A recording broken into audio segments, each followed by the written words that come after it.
On Wednesday. Matan Torah was the ultimate therapy.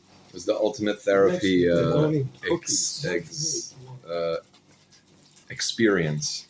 I remember, I think last year, there were some people there at your table who were into trauma therapy. Remember that couple? He was like really not into the religious thing. He was like really into the psychedelic thing. He was like from Colorado. He was visiting his wife, who was a Reform rabbi, rabbinical student. Remember that? Oh yeah, I remember that. Yeah. So they were. So it kind of, I think it was around Parshas Yisro or Shavuos or something, where it was Matan Torah. And basically, Matan Torah was in a certain sense a psychedelic healing for the children of Israel, that they were traumatized from their whole Egypt experience and the kind of the synesthesia and the basically the psychedelic experience that kind of, obviously was much more potent than a drug or anything like that. It was much more significant, but it was, in a certain sense, could be looked at as a healing experience. We know that everybody was healed at Matan Torah, that all ailments went away. I just need to interject one tiny moment. We had a discussion yesterday with the Rav, who's a very smart man. He said, you got to take these midrashim for what they are. They're not accurate.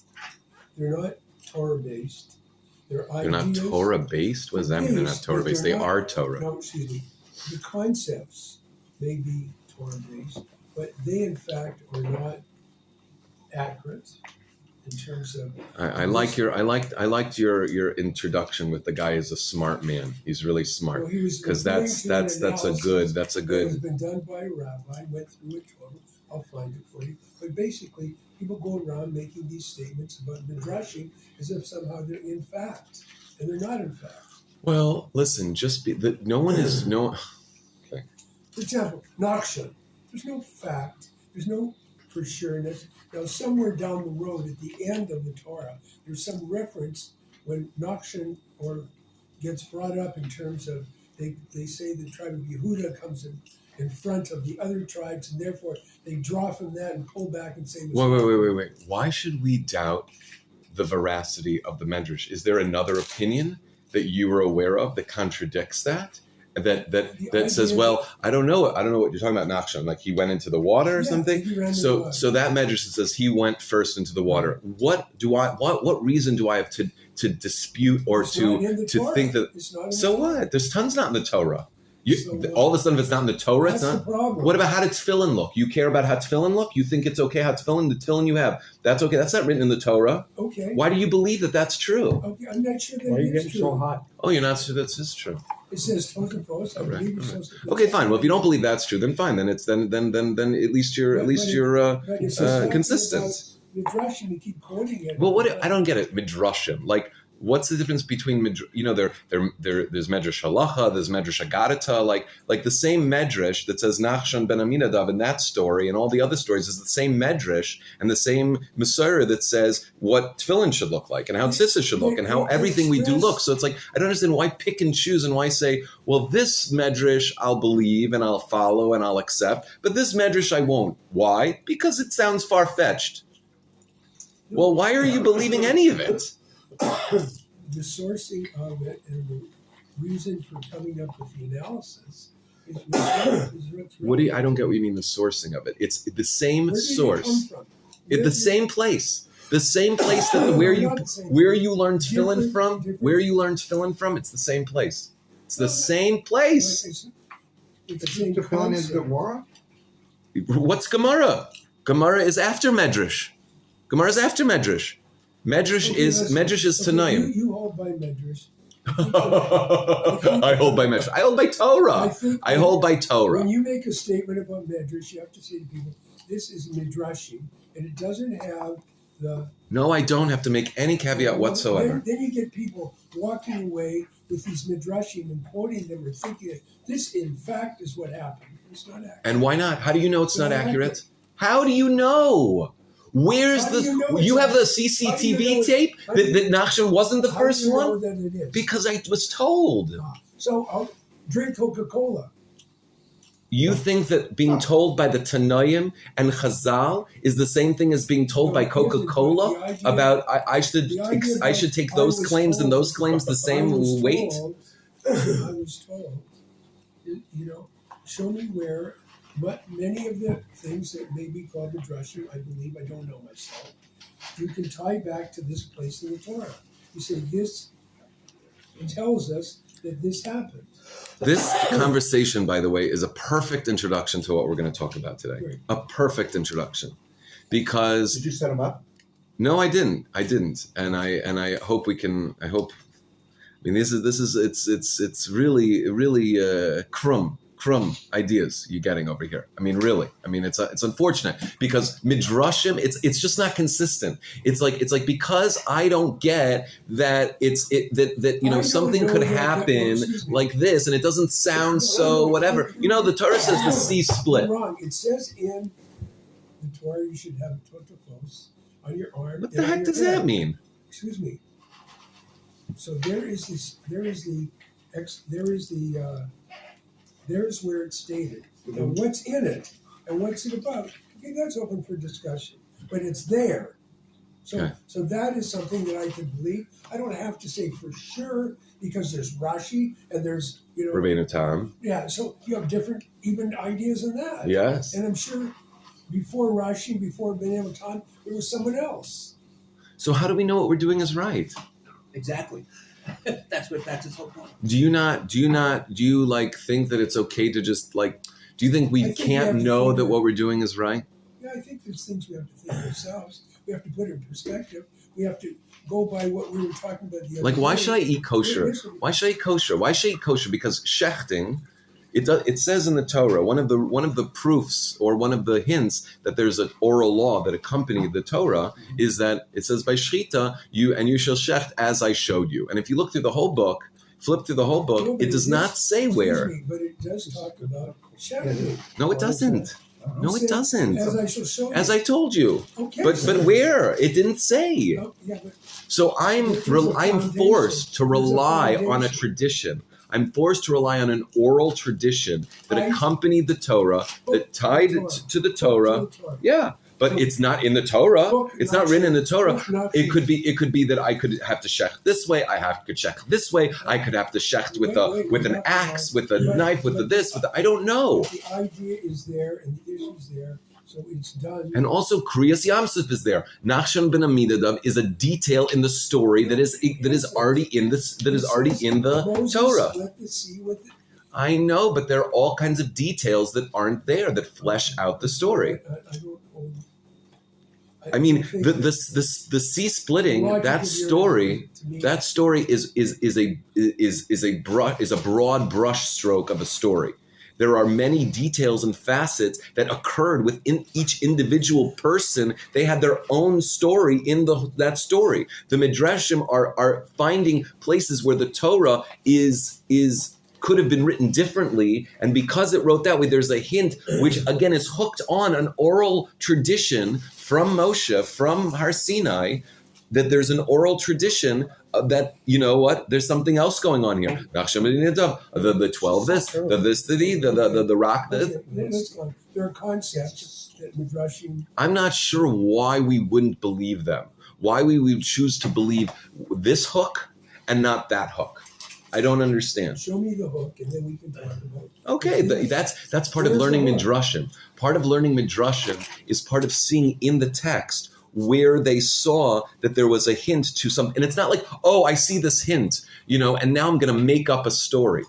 That's not how it worked either. There was an oral tradition that Moshe got that he passed on with the Torah, and the way we are able to link up that oral tradition is because the Torah has all kinds of extra letters and funny ways of saying things and gematrias and all kinds of the layers and levels of exegesis that's possible in the Torah is not because I'm going to make something up. Oh, a gzeira shava, that I just made that up, or that Tana just made that up. Nothing was made up. They used those 13 rules and 13 midos in order to link the oral tradition that they had to the Torah. And even when there's a machlokas, there's not really a machlokas. that there are elements in the Masorah that different traditions are holding on to, but there's not actually any kind of stira between them. There are two different ways of looking at it. One is looking at okay, but it's like but from a just a purely intellectual standpoint, I'll discuss this. Yeah, but well, I think it's important because you're just saying it's the way it is. No, I think intellectually it has to be that way. Okay, so what you're just saying the way it is because that's the way I think it is. Well, I think that if we believe that Hashem, there's no discussion. Well, there's plenty of discussion, but about the veracity, no. There's no discussion. There's no discussion. There's no discussion to say because at a certain point we have to become a little bit like we're not consistent because I'm going to believe this, I'm going to do this, but I'm not going to believe this or do this. Do you think that the explanations we're talking about were spoken like this back in the first century? Do you think all these things that we're discussing today were part of the discussion in the first century? I can't say. What do you think they were? I mean, there was a lot of things that have been, a lot of developments that have, developments are, theoretically logical extractions from some earlier piece and Okay, so part of the process of Torah is, okay, this is where I get from. Okay, this is where I start from, just to explain where I'm coming from, because I don't really have so much patience for all of this, because I come from a place that says to myself, listen, did God make the Torah? Did he give us the Torah at Har Sinai? Did he put this program into place? Okay, now I believe that answer is yes, okay? And I have a lot of intellectual rationale to base on that, I think it's more reasonable to say yes than no. Much more reasonable to say yes than no. So then I think to myself, well, if God did that, then why would he let us screw it up? Why would he have us mess things up? Why would things not be 100% able to rely on? Why should I have to worry whether I can rely on a medrash? Why would I have to worry? Why would Hashem put this whole thing into plan and then give me an ability to worry? No, it's not a brain thing. Yeah, because who's to say? Some rabbi, like it says, Chesed boteach b'Hashem Chesed Yisavavenu. Maybe I can't believe that. Maybe that pasuk I can't believe. Maybe that medrash I can't believe. So which medrash can I believe? Which minhag that developed and became part of the Yiddishkeit, like for hundreds of years? Which can I be somech on? Which can I rely on and which can't I? I don't believe that God would give the Torah, take the trouble to give the Torah, put the Torah in program, and then now I have to rely on my intellect to decide, I'm going to agree with that one, and I'm not going to agree with that one. I'm going to believe that one, and I'm not going to believe that one. Maybe I shouldn't spend extra on Shabbos, because I'm not sure if I can believe that one who spends on Shabbos, it's not taken away from their Rosh Hashanah thing. I don't know if I can believe that one, because maybe that one's not right. Maybe that one's just this. How about that someone was here the other day and they started with the Adbash, and and we're putting together these. Those are things that are usually to draw out other ideas and make other connections, and those are perfectly valid to make. That's not necessarily going to determine when we're talking about the veracity of midrashim and how I can rely on the accuracy and veracity of midrashim. Not that they have to be taken literally. Even the Rambam talks about not having to necessarily take every single literal. What are you talking about? Well, because it's expressed in a certain, like when the Gemara talks about Rava. I'm not sure I'm going to get the names right, but Rabbah and there's a story that on Purim in Megillah that one of the Amoraim shechted another Amora, right? Now, well, Am I supposed to take that literally? The Rebbe has an entire Sicha explaining how that's not taken literally. Obviously, he did not shecht him. Obviously, he did not murder another. And he brings and he goes through how it's impossible to think that because he murdered him, and then the next year he wanted to come back and he wanted to invite himself back for another Purim Suda because he wanted to be killed again. It doesn't make sense. It doesn't make, no, he did want to come. Exactly, and he did want to come. So obviously he wasn't murdered. And obviously he wasn't going to come and be somech on another nace that he would be revived and all of this. So obviously that's not taken kipshuto. So that's where we can use our brain. That's where we can use our brain and can, should I take this literally? Or is this, but if it's like, oh, I don't know if this is Torah, if it's as Torah as that medrash is Torah. No, they're equally Torah. They're equally Torah. Because Hashem is not playing games with our Torah. And that Abraham made a cow. Made a cow? Maybe.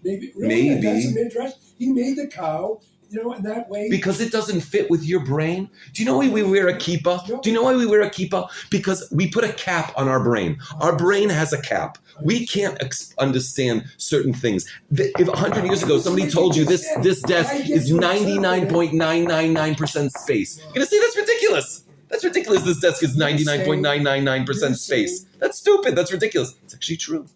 It's actually true, right?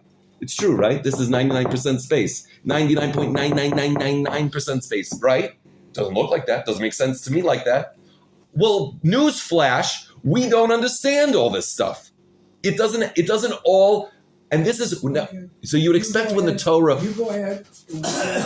I will. And you say that to people, and you pick the midrashes and make it just like. It's not about picking and choosing. You're picking and choosing.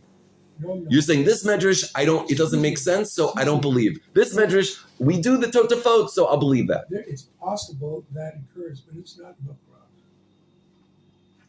It's mukhrach that the Torah is reliable and reliably reliable 100% across the board. 100% across the board. That doesn't mean I turn off my brain. Wait a minute. Then he checked it. Then he checked the guy. Don't give me this. No, because I have to use my brain, Abba. Okay, so this is it. Why does the Torah, after Matan Torah, this is now the Sicha. This is the Sicha. This is the Sicha. After Matan Torah, what? There's a whole light show and everything, right? Hashem is giving us spiritual truths that we would never have been able to get. The Shemayim is brought down, and he makes this whole thing. What laws would you expect to follow this supernatural, super rational, crazy experience of spirituality and holiness and like all of this? It's up to you to ask that question. What? Are you kidding? Follow. I didn't answer. The Rebbe asked it. Mishpatim follow. Why? I can ask why until I turn blue in the face. I can ask why.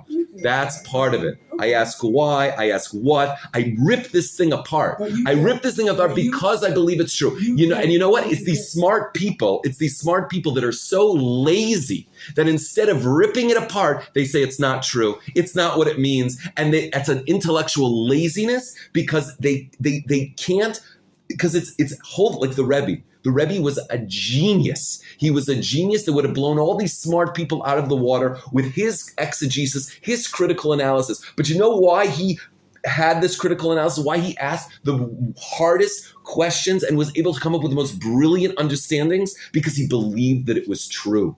He believed that it was true 100%, and therefore he fought with it because it's true. And if you say, "Oh well, this one's not count. This one doesn't count," oh, so I can go to sleep on that one. I don't have to rip that one apart because it doesn't. That one was made up. Slow down. You're just doing that thing where you do it again and again and again. Say the same thing. Slow down.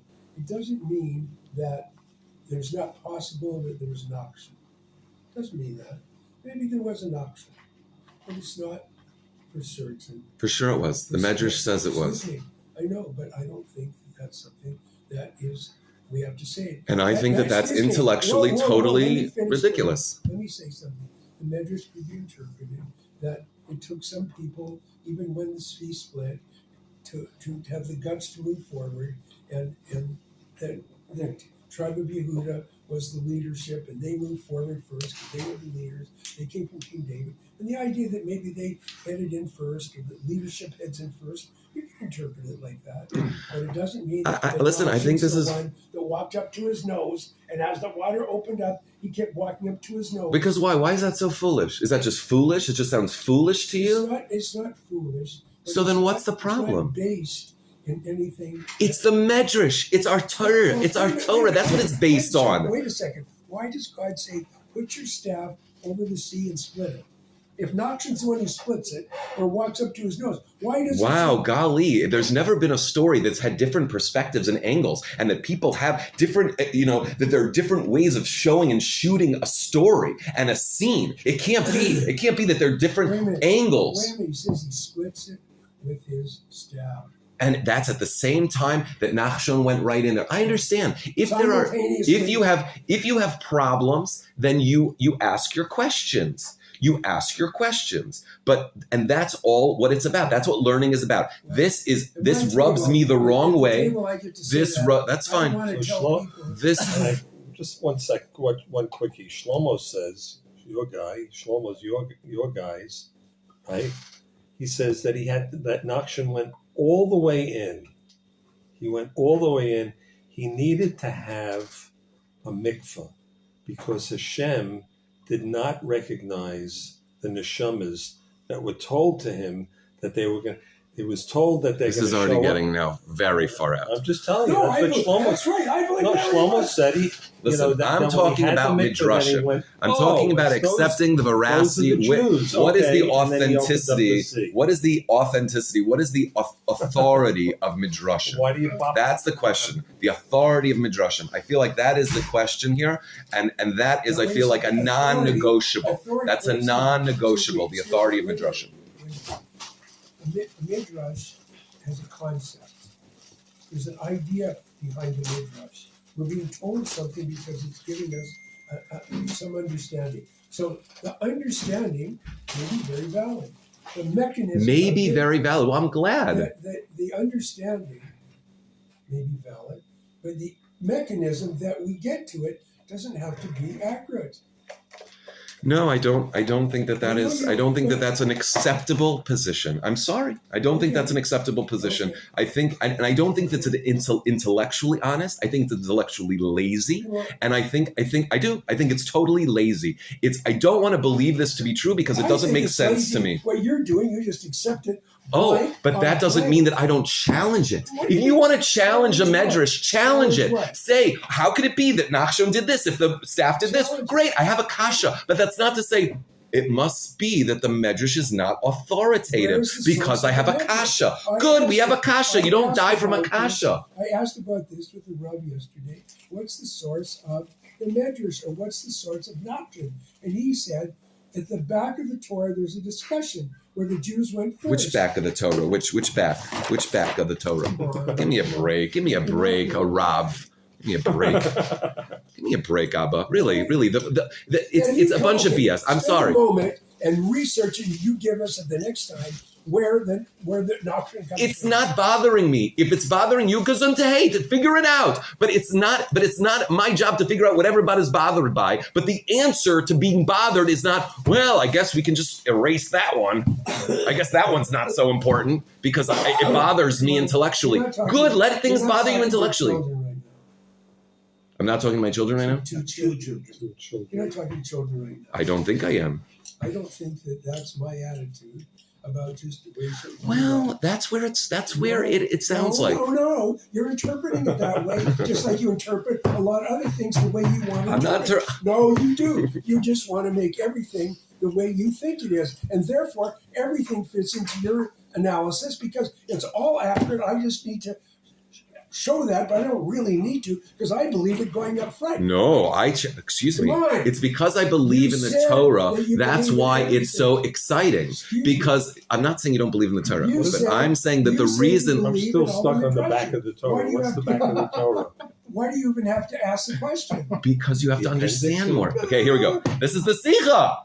Abba, this is perfect. This is the Sicha. Why Mishpatim? Why Mishpatim? You would think that after the Torah, after this supernatural event, what we would get? We'd get the red heifer. We'd get chukim. We'd get things that we would never have come to otherwise. Right after Matan Torah, give us the base of Mikdash. Give us korbanos. Give us the. Okay, it's my shir now. It's my shir now. It's my shir now. You can ask the question later. Just one thing. Yeah. Yitro came.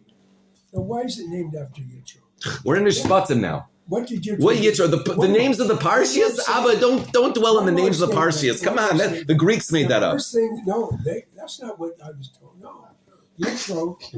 I know that's not true. What is Yitro? But even if it was true, it's now a minute. It's now part of our Masorah. It's now part of our Masorah, and that is what we have. And they are meaningful because it's part of the Masorah. Said the first thing, the people will fall apart if they have to stand in line.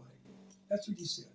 To me, that was his. He said we fall apart. So Yitro comes with the notion, first, that all the non-Jews come to the Torah, and that the idea that the people, the needs of the people are paramount. So now you get the Matan Torah, and the next thing you get are those things which allow the people to live together in a way harmoniously. That's the most important thing. That's the thing that should be the next thing, and that's what it was, Mishpatim. No, okay, don't do great. This, don't do this. So Abba, you have a great answer, but Mishpatim. But let me just challenge that, because you could say that after Matan Torah, the things you need to teach, the things that are most important to teach, are the most nachutz, or the things that are most following the experience of Matan Torah. If you want to kind of dovetail on the high of Matan Torah, is to teach me the things that I actually have I would never get to intellectually. Teach me the things that are like the most supernatural and the most things, because that's what would dovetail the experience of Matan Torah the best, the most esoteric, the most spiritual, korbanos and Abba, please. Okay, we heard, it's great. But now let's listen to another side. That maybe the best thing to go after Matan Torah is, I didn't ask it, the Rebbe asked this. That it's those things that are totally esoteric. After this big sound and light show, show me red heifer. Show me this. You're telling me don't kill, don't steal and judge it. We already have dinim. They already have those mitzvahs. Even the Sheva mitzvahs in Noach, they have don't steal, don't kill. Set up a court system. What are you telling me? Set up a court system. I already know set up a court system. After Matan Torah, you're telling me dinim. You're telling me mishpatim. Tell me red heifer. Tell me korbanos. Tell me Yom Kippur. Tell me heebie-jeebie stuff. That's Matan Torah. You want to follow Matan Torah? Don't follow Matan Torah with, okay, and somebody steals, you pay double, and if somebody, this is how you buy this, and this is how you sell this, and this is how you go to court, and this is how you this. I didn't need Matan Torah for that. I didn't need Matan Torah for Mishpatim. We had dinim already. You want to put it in the back of the Torah, Mishpatim. Put it in the back. Because Matan Torah and Mishpatim are opposite. What's the back? What's in the back? The back is what I already knew anyway. I just have to find it. Okay, don't steal, don't kill. Got it. Okay, I would have gotten those anyway. After Matan Torah, which is the biggest chiddush in the world, it's the biggest novelty, the biggest update to creation since creation, and you're telling me you're reviewing the most intellectually already accessible laws. That's the opposite of what you would do. You wouldn't start telling me about intellectually acceptable laws. You would tell me the most intellectually unacceptable laws. That's where you want to start, because that's what you need Matan Torah for. The crazy stuff. The crazy stuff I'd never chop before. I'd never chop unless I got it the Torah. And yet it starts with Mishpatim. Yet it starts with the things that I would have gotten even if I never had Matan Torah. I would have figured out Mishpatim had I never got Matan Torah, right? The Gemara says if the Torah wasn't given, I would have learned sneas from the cat, and I would have learned this from this, and I could look in the world. I know that there's certain rules. Those rules I don't need a Matan Torah to get, necessarily. But eating kosher, shatnez, trumas and maisras, korbanis, kedusha, tuma v'tara, these things, if I didn't have Matan Torah, tefillin, Shabbos, if I didn't have Matan Torah, I wouldn't have any idea about these things. So after Matan Torah, tell me those things. Tell me those things. No, I'm going to tell you about killing and stealing and damages and torts and coming to judges and courts. Okay, the most intellectually already accessible stuff. And this is what you're following Matan Torah with. Okay? I hear that as a good question. I hear that as a good ha'ara that requires understanding. Now I could say, you know what? This just shows that people wrote the Torah. This just shows that I don't have to take it seriously. Whenever I have an intellectual question, whenever I have an intellectual problem, I can just say, oh, well, I guess I just don't have to, the veracity of this is just less important. And that's lazy. That's lazy. It's having a difficulty and saying, you know what? Obviously, this is the part I don't have to care about. This is the part it's just fun words that maybe if I can, make a nice drasha of it, but it's not really true. I don't have to take it seriously. It's actually believing that it's true, believing that this is actually true, that I have to deal with it. And that if it doesn't make sense, I have to deal with it. And if I can't understand, I can't understand. No. That's why I wear a kippah, because I realize there's a lot I can't understand. So I don't throw it out because I don't understand it. I don't throw it out because maybe it didn't go like that, because, it doesn't make sense. I ask the kashas, I look for answers, I look for understanding, for deeper understanding, because it's true. And I'm lazy when I say, oh, it's probably just whatever. It just got it added in there later. I don't have to think about it or take it seriously because it's hard for me. No, it's believing that it's true. It's understanding that it's authoritative, and that's why I have to deal with the difficulties intellectually. I have to deal with it. That's why I take it so seriously. And even if I can't come up with an answer, I'm left with a difficulty. When I can still sleep at night. Okay. So why does it go with Mishpatim? Another thing that we see between these two parshias is a lot of, if you look at it, if you pay attention to these two parshias, there's a lot of ping-ponging. There's a lot of ping-ponging. And it could just be that, we recognize this, that the Hashem goes up or comes down, Hashem comes down, he says, come up, like we have the 10 commandments, but in this week's parsha, we have Nasa v'Nishma, like it's ping-ponging. It's always ping-ponging back and forth. Like, what is it? Just tell me the story. Like the story is so non-linear in these two parshias between Yisro and Mishpatim. It's just non-linear. The Torah, and then Hashem goes up again, and then Moshe goes up again, and then he comes down, and then this, and then and more things, and more laws, and then Nasa v'Nishma in Mishpatim. Why is Nasa v'Nishma in Mishpatim? Nasa v'Nishma should have been before Matan Torah, right? That's what we thought it would be. So there's this like kind of ping-ponging between Hashem and us, and Hashem and us, and Hashem and us, and this is the process. This is the process of what did Matan Torah do? Matan Torah changed something fundamental in the creation, in the universe. It changed something very fundamental. Hashem came down. He came down, this whole experience, it must have been very important to do because it was an extremely intense experience. It killed everybody, so even if they didn't die, literally, it is indicative of some incredibly, and they did die. Why can't I believe they die? Hashem can't kill people and then rehabilitate them? That doesn't make sense. Okay, but it's like, where does it end? Where does it end that I can't believe any story now? It's like I can't figure out. Either I believe it all or I don't believe it all. Either I have to work with it, I have to reckon with it, or I can just cut out what I don't want, what I don't like. That sounds good. That's not intellectually honest. That's not intellectually honest. No, what you're saying isn't Why? honest. I don't want to get into, but it isn't, in my opinion, intellectually honest, because there are different understandings that can create an idea, and you can accept different understandings, but not agree with part of what the so-called facts are. That's all. So it's not anything. I don't get it. It's a little too nuanced for me. I'm a pretty simple, dimple guy. Well, you take things, you take the word, you take a word for it. Like I'm just saying, I'm just thinking about, I'm thinking about everything I'm saying, and thinking about which I'm saying is based on a medrash and based on Chazal, and it's like, well, why do well, maybe that's not right. And maybe this is not, I shouldn't take that so seriously. And I'm like, well, you have to decide. Am I going to take it seriously and ask questions and think there's an answer? Or am I going to not take, I'm going to decide which I'm going to take seriously? You said anything about not taking it seriously? Because you say these are just concepts. They're not really, Excuse me, it didn't really happen this way. I don't have to. They represent valid ideas that are part of our Torah. The fact that Nachshon physically actually went to the bottom of his nose, so he didn't get salt water in his nose, that's not, to me, you don't have to say, that's what happened. But why wouldn't you? Why would you?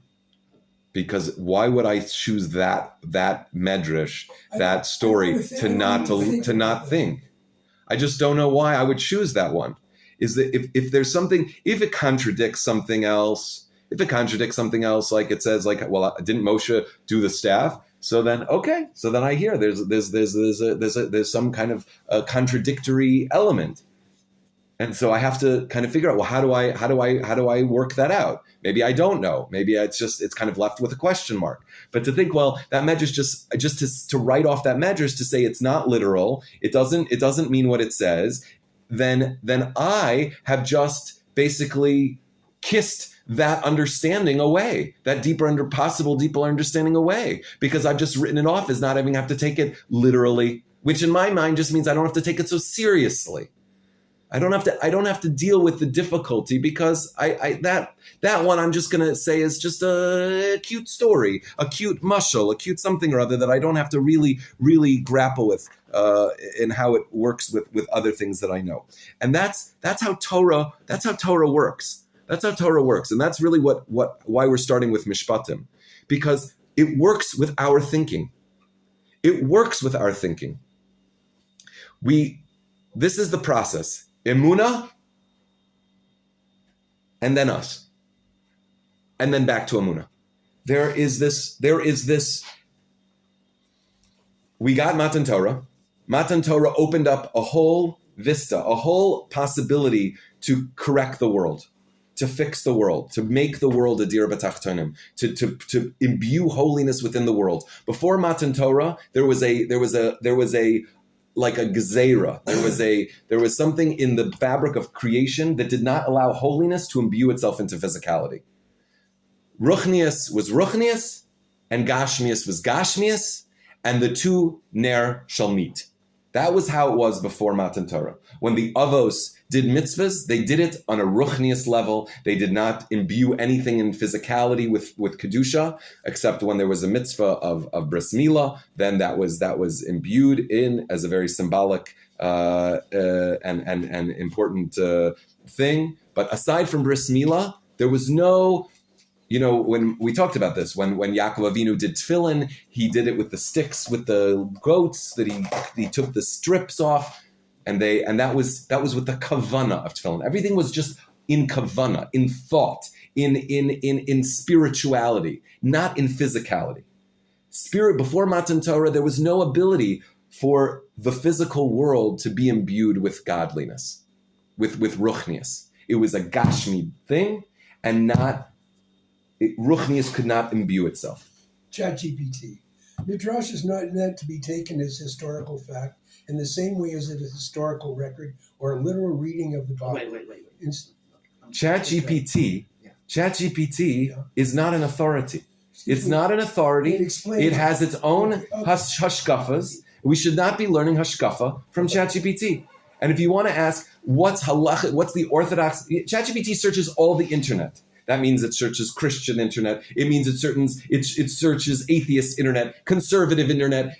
Everything on the internet it looks at. So unless you limit it to a certain framework, you will be getting ChatGPT from the entire internet, and that could be Christian hashkafa, that could be Muslim hashkafa, Reform hashkafa. Just ask it in terms of Orthodox Judaism.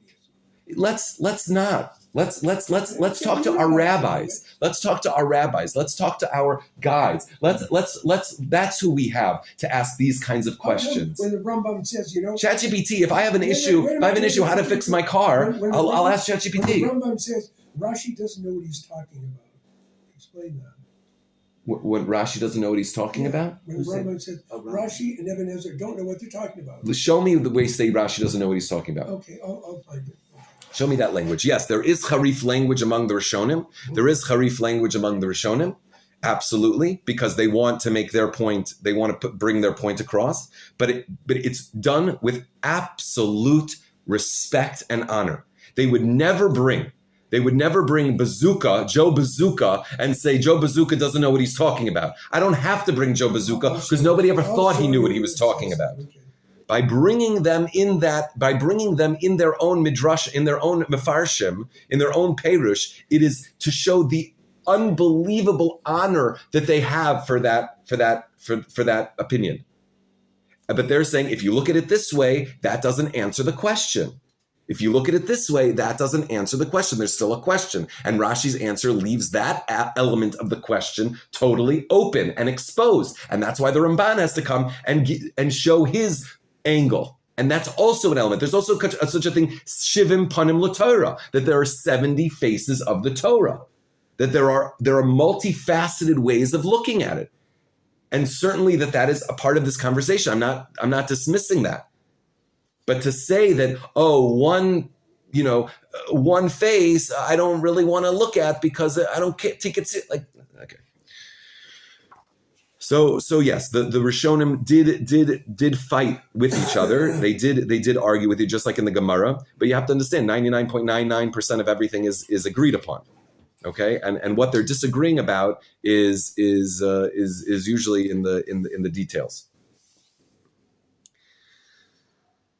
And whatever they're disagreeing about has a deeper point. This is what Hasidus and Pnimius Torah have brought more to revelation, to revealed in the world, which is that everything is significant.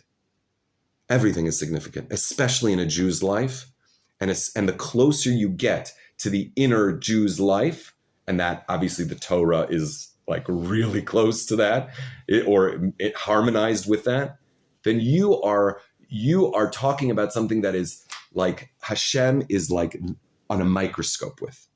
So to talk about it willy-nilly, like that's just an accident, or that just happened to be like that, it's like you're basically saying Hashem kind of ignored that, or the Torah and the life of a Jew, and that goes to, I stubbed my toe this morning. There is significance in everything. And this is what Pnimius Torah is showing, that there is no minig, even if the Parshas Torah, even if the name of the Parshas were named by God knows who, what, and wherever, but that is how all Jews call the Parshas now. All Jewish communities call the Parshas by these names. That was Hashem's microscope on that. So it doesn't, and how it even if it was so who and who, what's it, what got it in there, then that's also significant that he was the one that got it in there. There is no incident, there is no detail that is not significant when it comes to a Jew's life, and the inner it gets, the more intensely significant every single detail is. That doesn't mean you just close your eyes and just believe everything and don't think anymore. That's not what we're talking about. We're talking about that belief, that's the emunah, and then we go into the mishpatim.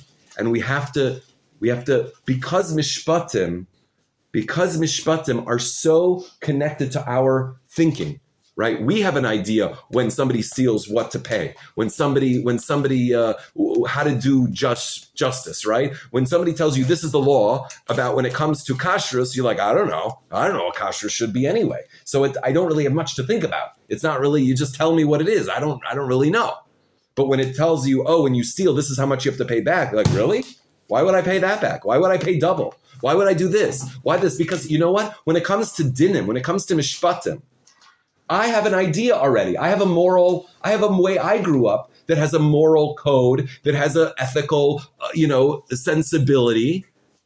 And so when you tell me, and if you want to get married, or if you want to do damages, or you wanted this and that, this is how to do it. Wait, that's not what I would say. Good. Now you're interacting with the Torah. Now you have the emunah that this is absolutely true.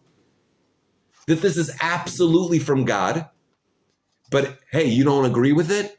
Because it's Mishpatim. It's something you have an opinion about. It's not red heifer where you have no opinion about. I have no opinion about red heifer. No, it's Mishpatim, what you have opinions about, what you have sensibilities about. That's where we go to after Matan Torah. Because right after we have this emunah that it's from Hashem, now you can argue on it. You can dig deep because you're digging knowing that it's true. And I will not rest until I realize that it makes sense, that this is amazing. And knowing that even if I can get to such an understanding, I still know that I don't even know what to begin. I realize how deep this is, that this is so deep that I have no idea even. There was a Hasidic Rebbe who was a big gaon, a big genius, and he would learn, and then once he got pshat, he would then keep learning until he didn't have pshat anymore. Because he didn't want to finish the learning thinking that he understood it. He didn't want to finish thinking he understood it. So he kept learning until he again did not understand. Because that's what we're talking about. We're talking about you get that this is true. Har Sinai. Hello, this is from God. I'm not playing games. This is not up for mistake. This is not up for getting tripped up over the years. There is nothing else but Hashem going on over here. Yeah, he's going to make sure that everything works out the way it's supposed to. Don't worry. And especially if it's about the Jews, and especially if it's about the Torah, Hashem's hashgacha is completely hermetically on there. Don't worry. We're going to get the right pshat eventually. It's going to be right. Now, if I believe that, then I have, and so we start with Mishpatim, which are things that I have an opinion about. That's where it is. I now have to digest it for myself. I have to digest it for myself. Oh, you're telling me that this is how you get married? You're telling me that this is how we do justice? That this is what civil law is? I don't know about that. That doesn't make sense to me.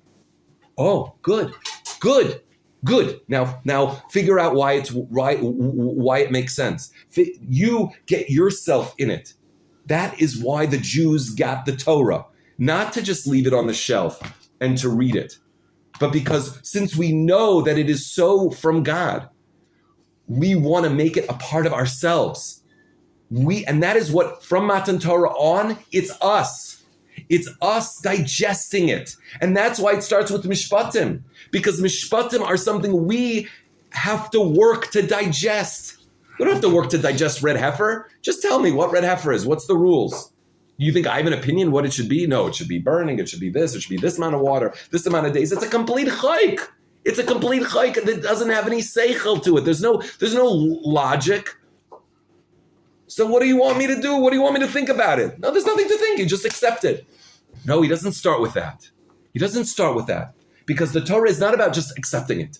Just accept it. This is what it is. He starts with Mishpatim. He starts with Mishpatim so that you're challenged. So that your intellectual and ethical sensibility is challenged. So that you have to work to digest and integrate and understand and deepen your connection to it. How are you going to deepen your connection to it if you have no concept of what we're talking about is? How can I deepen my connection to Yiddishkeit if it's all red heifer? How can I deepen my connection? I can't deepen my connection. Just tell me, I'll memorize it like a medical book. But when you're telling me information that hits me in a certain place, that I have to figure out what does this mean to me? How does that make sense to me? Oh, now we're working. Now we're getting somewhere. Now we're integrating the Torah. And now it's going to become part of you. So it starts with Amunah, Matan Torah. It starts with Amunah. It goes inside to us. We're challenged by it. We digest it and integrate it. But yet we also know that there's still a cap. There's still a cap. Even if I think I get it, I know that it is way, way, way, way, way beyond getting. It's way beyond getting. I may have gotten something, but I know that there is so much more to get. And that's why this is also this kind of idea of looking at midrashim and saying, well, this doesn't make sense to me. The funny thing is that what Hasidus and what Pnimius Torah means is that it's so funny. This doesn't make sense to you, but wait, what does make sense to you? That does make sense to you? You're an idiot. You think that makes sense to you. You think, no, excuse me, that when something, you look at something and say, oh, I don't, how could that be?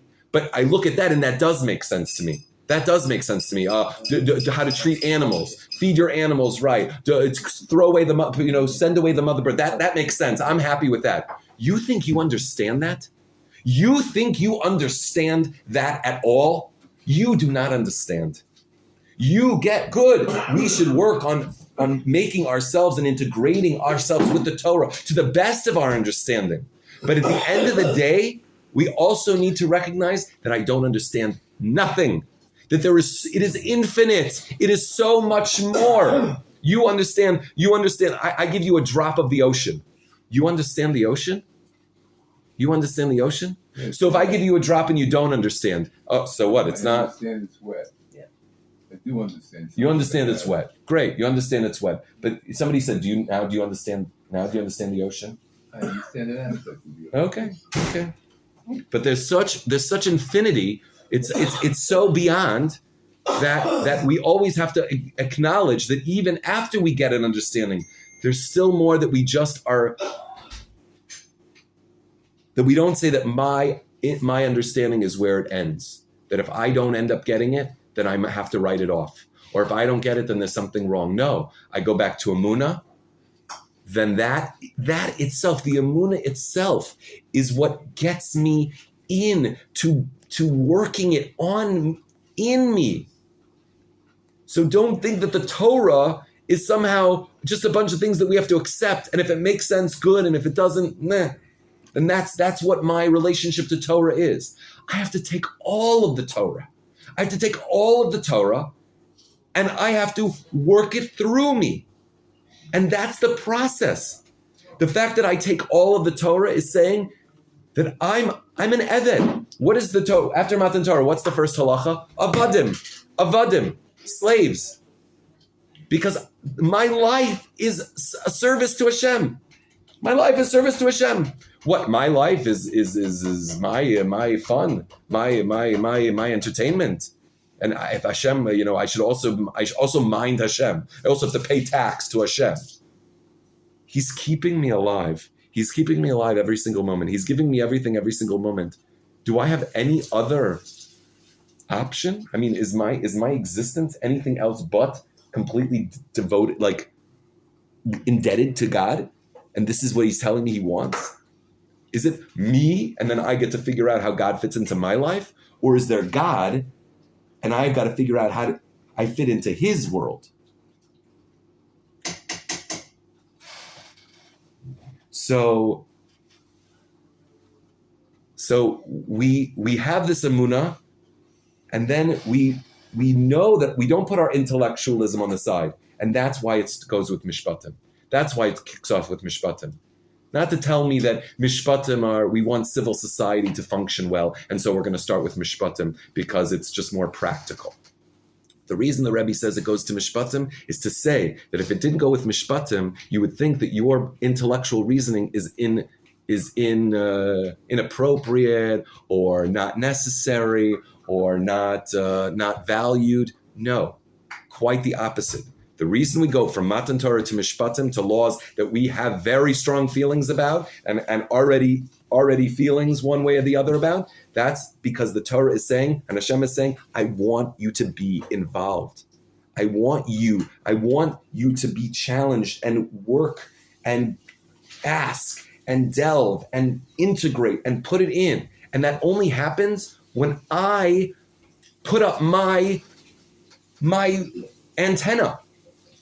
Does this make sense to me? I need my antenna up. Because when my antenna are up, then I'm able to go through the Torah, and the Torah is able to change me. Because I'm every rock, every bump, I feel it. I feel it. Whoa, that doesn't make sense. That's not quite right. That doesn't sit well with me. Oh yeah. How does that work? That friction with the Torah is how it gets into me. But I will never have that friction with the Torah if I don't believe it's really authentic. Unless I have the emunah and the bittul that this is from Hashem, totally. The oral law, the written law, the Yiddishkeit, that all of the Rishonim, the Achronim, that it's all from Hashem. And it's all emes. However it works, it's got to work. And if it doesn't work for me, then that's a challenge to me to integrate with it, to deal with it, to wrestle with it, and not to say, oh, well, I don't have to think about that. Because that's coming from an idea, a total foolishness, that what I can't understand, I can't understand. That's the other side of the coin, which is completely ridiculous. And a complete denial of the divinity of Torah. To think, well, this part I can understand, so therefore it makes sense to me. But this part I can't, so therefore I can have an opinion on how to deal with it, on the scale of truth or whatever. That's why emunah is on either side. We have Matan Torah, and then we have our integration, and then but we know that at the end of the day, we're still acknowledging that the Torah is so beyond. So that as much as I can integrate and grow and get oneg, and knowing that that's how I love the Torah, that's how I get an emotionally connected relationship to Hashem and to the Torah. It's through this process. If it was just a medical book and say, okay, here's your medical book, learn the Torah, this is what you have to do, and it's like, okay, if you tell me the fibia is connected to the hip bone and the hip bone's connected, so I'll just accept it, whatever, that's how it works, okay. I don't have an idea, I don't have an opinion. That's not how we're going to connect to the Torah, we're going to connect to Hashem, we're going to connect to our neshamas and to Yiddishkeit. When we do that integration process, when we have that emunah, when we do the integration, the critical analysis, and we come to that's how we can deepen our love and our connection to things, but also with that understanding that it's so far beyond me anyway. But I try to integrate and with that knowledge that it's still so far beyond me, and yet Hashem starts with Mishpatim to say, even though it's so far beyond you, and even though it's Mishpatim, you have no idea what we're talking about anyway, still get it inside you, work at it, feel the friction, feel the challenge, get it inside you, and that will deepen the relationship with the whole thing. Okay. God bless. Feel the rhythm.